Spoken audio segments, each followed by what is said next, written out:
Hi, I'm Mary, a librarian and book reviewer with a focus on stories written for kids, tweens, and teens. Today I get to share with you this book called The City of Jasmine, written by Nadine Presley and illustrated by Heather Brockman Lee.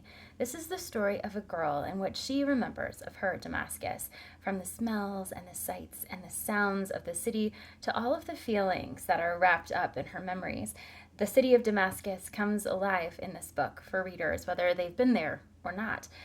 The text itself is extremely poetic. It focuses on all of the senses, especially as you're walking through Damascus and as you're walking through this young girl's memories. There are a huge number of vocabulary terms in it as well, so whether that's just rich descriptive language or words that are related to the city of Damascus itself, there's a lot to unpack in relatively few words. It's written for an elementary school aged audience in particular because there's going to be lots of questions if readers are unfamiliar with the city of Damascus or some of the elements of the story. And it's a great way to celebrate the city, especially for those who do have some sort of connection to Damascus themselves. The text is blended really beautifully with the illustrations.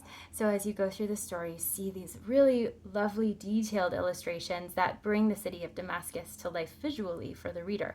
So as they're getting into all of the senses of the rest of the story, their eyes can take in all of the pieces of the town itself. So you've got watercolors, you have some collage style artwork, and you see many, many different people walking through the city, interacting with each other and with the town itself.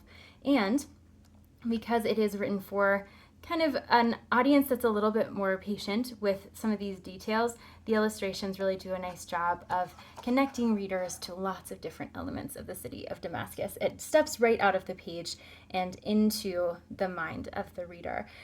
So definitely best suited for a home read or a close setting because of the detail of the illustrations and also the ability to answer any of those questions as they come up, as opposed to a more read aloud setting. Although reading it aloud to a group can open the door to some conversation, especially if the classroom is studying Damascus as they go.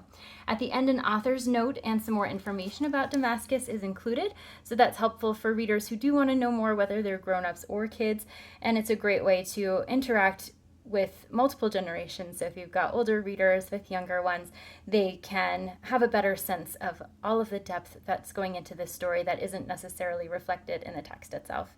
If this sounds like a great fit for you or for someone you know, I hope you look for it wherever you get your books.